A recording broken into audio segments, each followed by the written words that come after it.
Bienvenidos de nuevo al canal de Electrónica, Programación y Modelado. En esta ocasión quiero hablar sobre un tema aunque ya se ha tratado en otros videos en el canal, pero que me parece se necesita ahondar un poco más, dado que he visto en algunas personas que se tienen conceptos un tanto erróneos, es decir, no son completamente malos, pero que pueden dar problemas al momento de estar ya sea reparando un circuito o haciendo un diseño. Y uno se queda entonces con la duda de ¿y qué pasó? ¿Qué sucedió?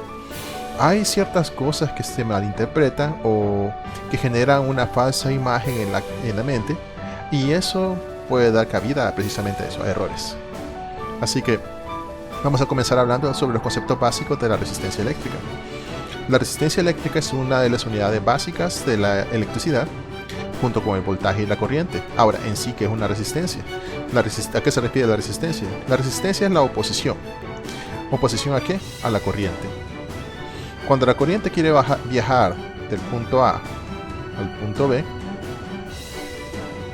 vamos a hacer un poquito más recto, tiene que recorrer un camino para poder llegar. Recordemos que es la corriente. La corriente es un flujo de electrones. Entonces, los electrones, para poder trasladarse, tienen que cruzar un camino. Ese camino puede ser un camino fácil, por el cual los electrones pueden fluir con una gran facilidad, o al contrario, puede ser un camino que presenta muchas dificultades y por tanto les cuesta más a los electrones viajar del punto A al punto B. ¿Cómo podemos definir, digamos, lo que le cuesta a un elemento pasar de un punto a otro?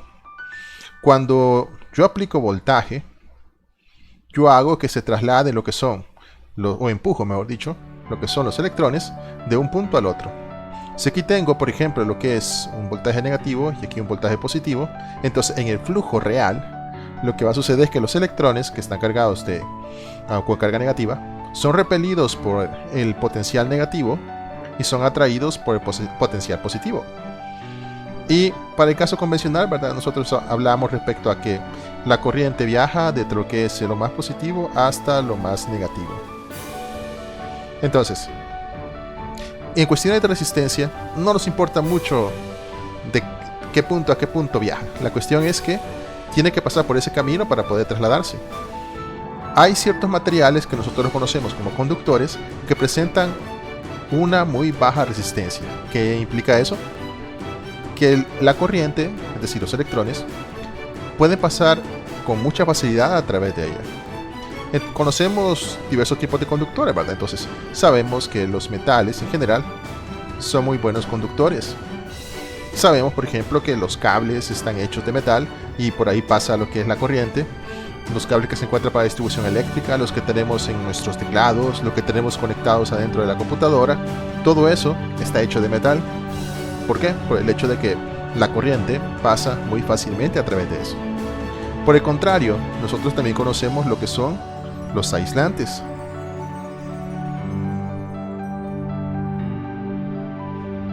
¿Qué es lo que hacen los aislantes?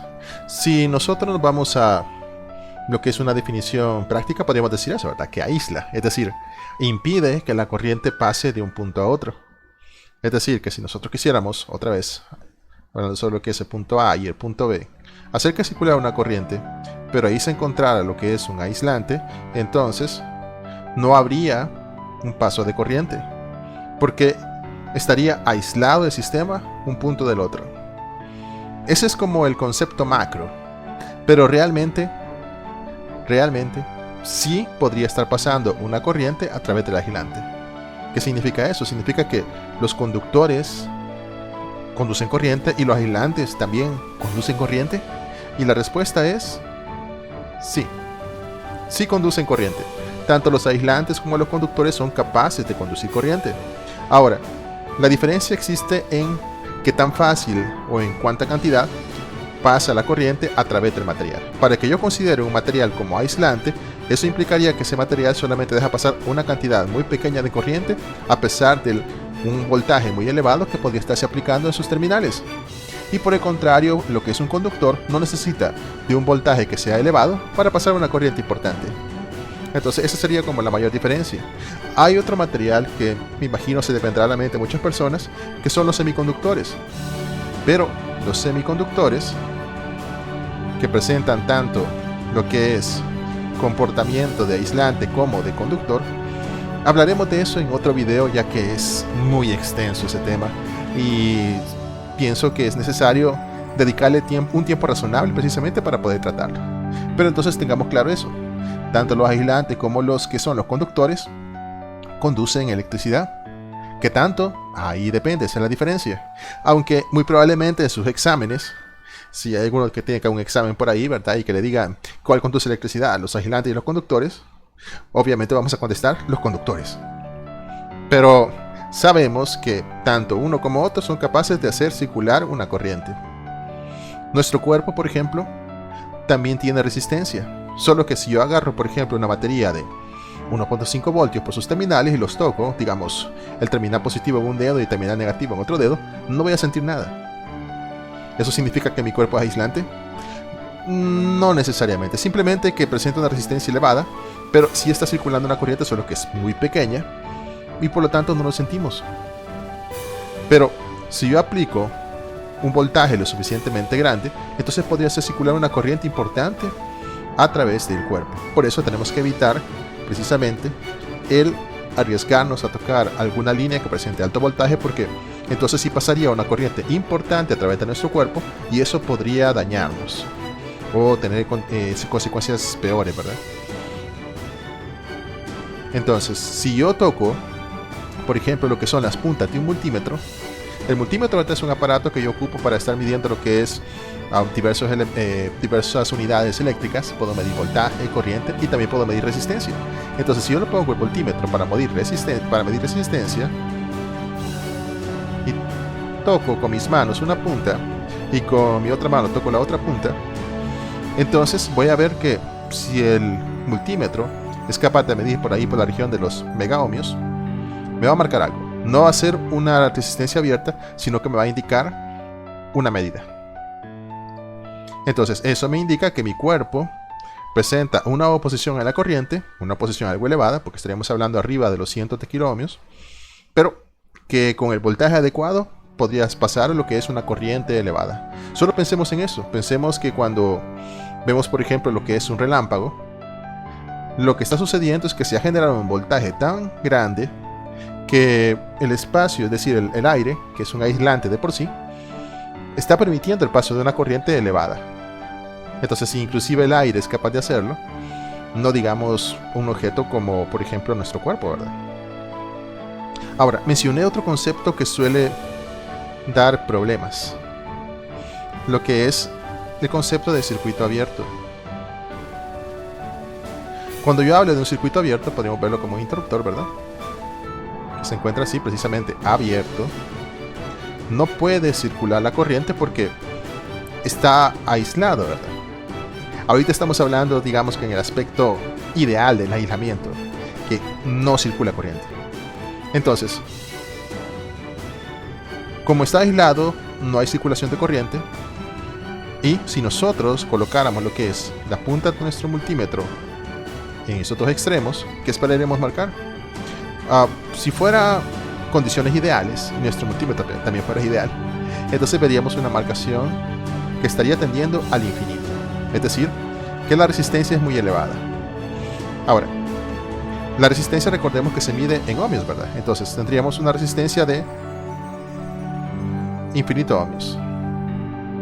En muchos multímetros no se aparece lo que es el signo de infinito, sino que aparece solamente un 1, ¿verdad? Estamos hablando como que es un display digital, que lo que me está diciendo simplemente es que está totalmente abierto. Cuando yo cierro el circuito, el interruptor se ha bajado. Vamos a hacer lo que se conecte para que tenga mejor presentación. Y ahí sí, circula una corriente. Si yo colocase de nuevo lo que son las puntas de mi multímetro, digamos que lo coloco una punta acá y otra punta acá, ¿qué esperaría medir? Idealmente lo que mediría sería 0. ¿Cero qué? 0 ohmios. Con lo que me está diciendo de que ahí puede circular una corriente importante que no está presentando oposición a su paso. Entonces, tengamos en mente esa lectura del multímetro, porque este es otro problema. Esto es algo que he visto que sucede comúnmente y es, como decirlo, es crítico que lo sepamos, ¿verdad? O que lo interpretemos correctamente. Si yo tengo un multímetro y me está dando la lectura infinita, es decir, como esto, o dice simplemente abierto, o algo por el estilo, entonces ahí lo que tengo es un aislamiento. Un aislamiento por el cual no puede circular la corriente. Ahora, si yo lo que tengo es una medición pequeña que está tirándose a los 0 ohmios, lo que me está indicando mi multímetro es que eso se está comportando como un conductor. Por ahí puede circular la corriente con mucha facilidad. Entonces, tengamos claro eso, porque como lo menciono, esta suele ser una fuente de error bastante común. La forma en cómo se interpreta las lecturas que nos está presentando el multímetro. Tengamos cuidado con eso. Otro aspecto que no hay que olvidar, o que también es a veces motivo de dudas, es la forma en cómo se representa una resistencia en un circuito esquemático. Hay ocasiones que la podemos encontrar de esta forma. Es una resistencia. Hay otras ocasiones que la podemos encontrar de esta forma. Esta es una resistencia. Hay gente que este último caso solamente lo dibuja así. Yo no recomiendo mucho esta forma porque creo que se pierde un poco la idea de lo que es. Prefiero estas dos. En ambos casos eso es lo mismo. Son resistencias. Son resistencias y como tales nosotros podemos colocar en nuestro circuito esquemático y son muy utilizadas dado que la mayoría de nuestros circuitos lo necesitan para poder trabajar. Aquí me voy a tirar un poco sobre lo que es otro elemento, porque también a veces hay confusión. Vamos a quitar esto de aquí, lo vamos a poner primero de esta forma. Y aquí lo vamos a poner de esta forma. Que parece una resistencia, pero tiene un indicador más. Entonces, este elemento tiene 3 pines y usualmente lo conocemos con el nombre de potenciómetro. O también lo conocemos como resistencia variable. Entonces tiene 3 terminales. La terminal número 2 en este caso es donde se presentará lo que es un valor variable de resistencia. Si nosotros lo viéramos en forma equivalente, podríamos verlo de esta forma. Vamos a hacerlo un poco mejor dibujado.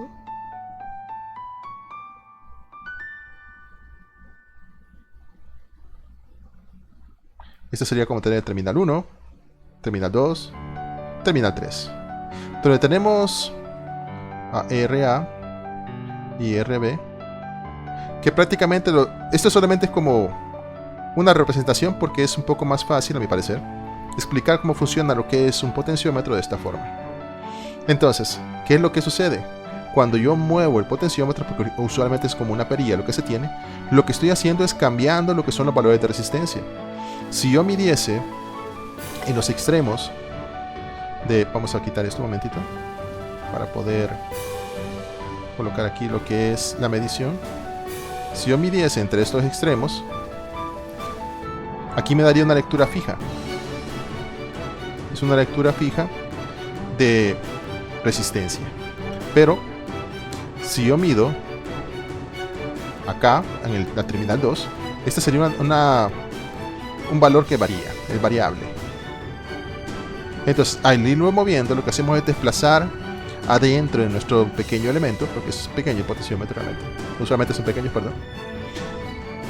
Variamos lo que es como su punto de contacto con respecto al resto de la estructura que tiene en el interior de la resistencia. Y al hacer eso, lo que estamos haciendo es variando la resistencia que nosotros podemos ver en el terminal 2.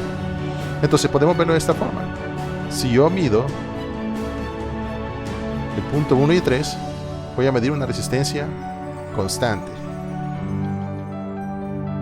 que es usualmente lo que se marca de potenciómetro. Si yo encuentro un potenciómetro que al comprarlo me dice, este es un potenciómetro de 10 kiloohmios, eso significa que al medir entre sus terminales, la resistencia que yo voy a encontrar entre el punto 1 y el punto 3 va a ser de 10 kiloohmios.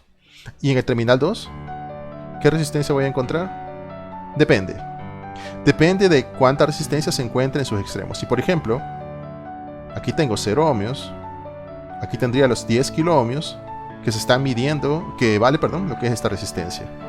Entonces, también puede haber un caso donde al ajustarlo, lo que es la perilla de potenciómetro, podría tener aquí en este caso los 10 kiloohmios y acá tendrá 0 ohmios. O si yo muevo la perilla, la voy ajustando, yo podría tener 5 kiloohmios acá y 5 kiloohmios acá. ¿Qué es lo que puedo notar? En cualquiera de los casos, la suma de las dos resistencias R sub A y R sub B, que solamente son resistencias representativas para poder explicar un poco el funcionamiento del potenciómetro, siempre me van a medir 10 kiloohmios. Para este caso, ¿verdad? Porque estamos hablando de un potenciómetro de 10 kiloohmios como ejemplo.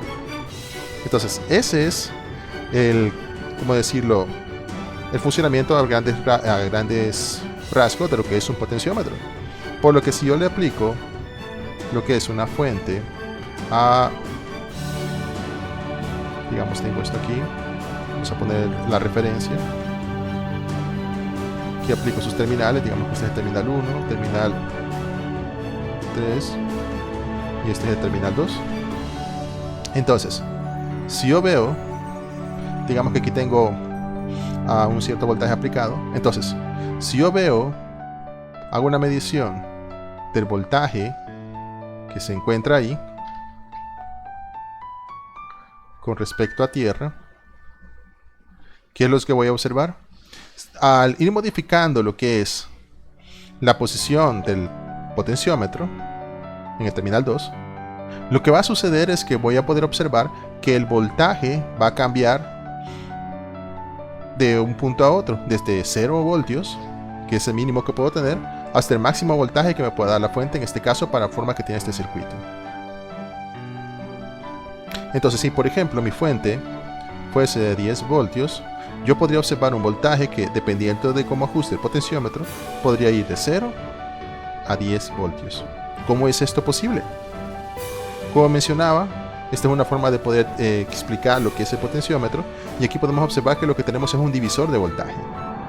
Entonces, parece obvio, ¿verdad?, que si tenemos un divisor de voltaje, si ajustamos el potenciómetro para que tanto aquí arriba como aquí abajo tengamos 5 kiloohmios, entonces tenemos un divisor de voltaje que está partiendo a la mitad del voltaje de entrada, y por tanto lo que observaría sería 5 voltios de lectura al colocar el potenciómetro en la parte de en medio, por decirlo así, en la parte de medio, digamos, de su línea de datos posibles, sus valores posibles.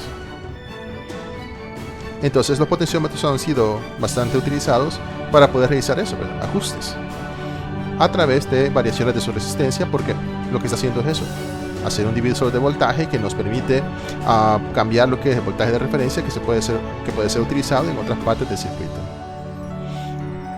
Entonces, estos son aspectos que me parecen muy interesantes, y también vamos a ver ahora lo que es la forma real que tiene un potenciómetro. Perdón, una resistencia. Ahora quería presentarles resistencias reales. Aquí tenemos varias resistencias y pueden observar, tienen diferentes tamaños, diferentes formas, pero todos estos son resistencias. A veces lo conocemos simplemente con el nombre de resistores. Entonces todas ellas están hechas con el propósito de oponerse al paso de la corriente. Entonces se han diseñado y se han fabricado precisamente para hacer eso. Ahora, ¿por qué hay diferentes formas? ¿Por qué esta es diferente de esta? Los materiales utilizados son muy diferentes. En un caso y en el otro fueron hechos de esta forma debido a la cantidad de potencia que tenían que disipar. Entonces esta que tengo aquí, la que estoy mostrando en este momento, tiene una mayor capacidad de disipación de potencia que esta otra. Esta otra que estoy mostrando usualmente tiene una disipación de alrededor de medio watt, y las que tienen esta forma pueden tener disipaciones de 1, 2, 5 watts. Esta tiene un poco más de disipación, es un poco más grande, y podemos ver que hasta pareciera que tiene compuestos parecidos al cemento. Entonces, estas resistencias, todas las que podemos observar, las podemos utilizar en estos circuitos para poder realizar, qué sé yo, divisores de voltaje y demás. Pero siempre hay que tener cuidado de ocupar los elementos con el valor que estamos buscando. Por eso mismo nosotros podemos observar que aquí hay una resistencia que tiene un valor de 2 ohmios, y nosotros podemos corroborarlo. ¿Cómo lo podemos corroborar? A través de lo que es un multímetro. En este caso aquí tengo un multímetro. Lo vamos a poner en escala. Podemos observar que tiene diferentes valores de escala. Lo estoy poniendo a la de 200 ohmios, es decir, que tiene la capacidad de medir hasta un máximo de 200 ohmios en esta escala. Y coloco lo que son las puntas en los terminales de resistencia. Ahí puedo ver que me está marcando. La lectura que yo estaba esperando era de 2 ohmios, porque eso es lo que está impreso en la resistencia. Pero el ohmmetro lo que me marca es 2.0, 2.1. Pueden observar que varía un poco la marcación.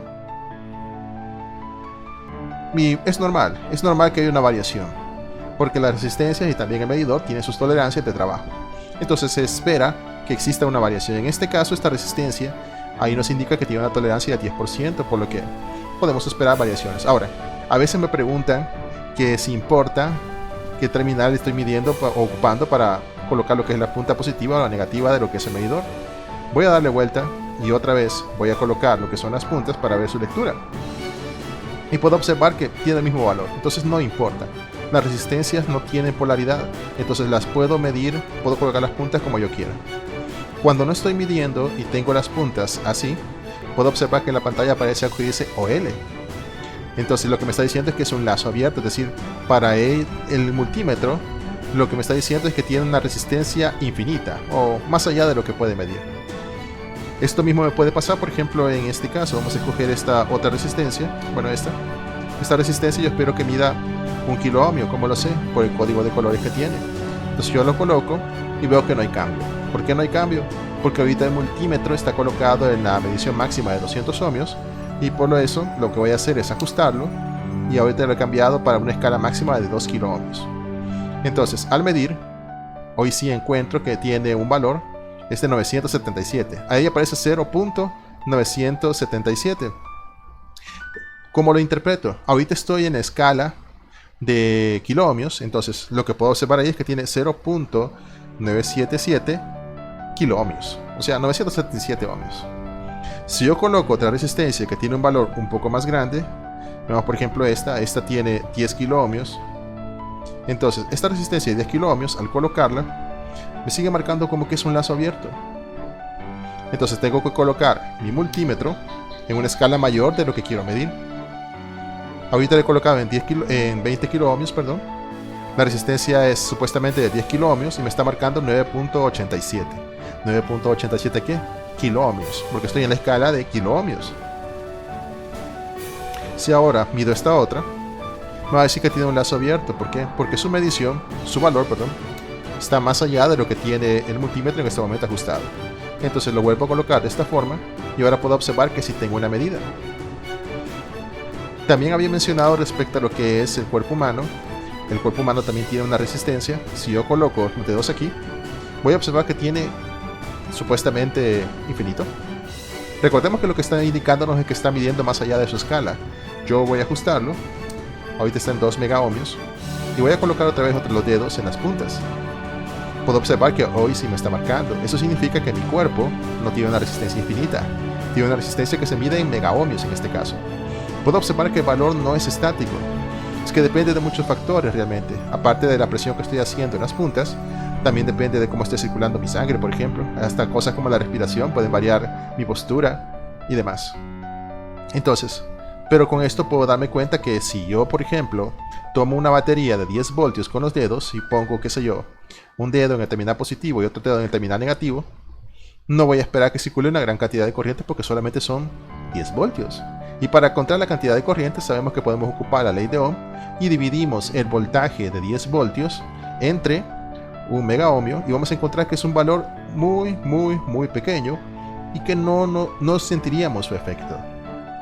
Ok, entonces la idea precisamente es mostrarles cómo lucen los elementos reales que nosotros conocemos con el nombre de resistencias o resistores para que lo puedan tomar en cuenta. Estas no son las únicas formas que tienen, hay otras formas más, por lo que debemos estar atentos respecto a la presentación de ellos.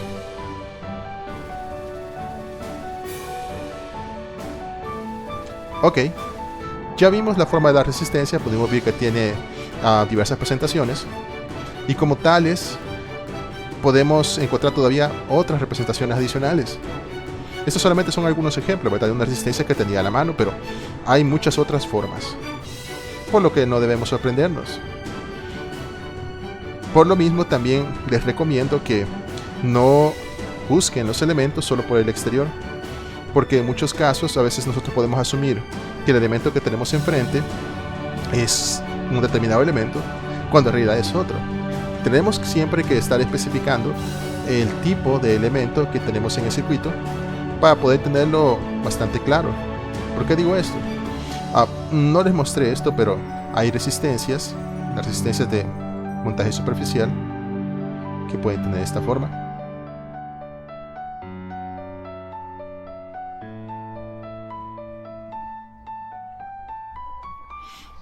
Aquí suelen tener metal, y aquí también es de metal, para los contactos del elemento. Entonces, esta podría ser una resistencia que es de montaje superficial, pero el problema es que así como esta podría ser una resistencia, por su forma no puedo guiarme y estar seguro de que sea una resistencia, ya que esta misma forma tiene los que son los capacitores. Entonces los capacitores también tienen esta forma cuando son de montaje superficial. Tengo que tener claro qué tipo de elemento es para poder interpretar correctamente lo que estoy observando. Hay que ser cuidadosos, especialmente cuando son elementos de montaje superficial.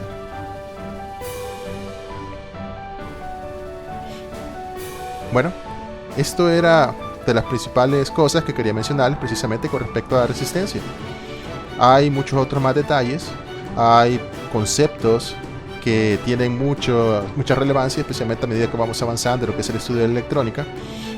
En futuros videos vamos a ir hablando un poco más de lo que es la forma en cómo se obtiene la resistencia, ¿verdad?, cómo se relaciona todo, la relación que tiene en la longitud del elemento con su área y con lo que es la resistividad para poder calcular la resistencia de los elementos, pero esto será en otra ocasión. Espero que el contenido de este video sea útil y considera suscribirte para poder estar al tanto de los videos futuros que tendremos. Bueno, hasta la próxima y no dejen de aprender.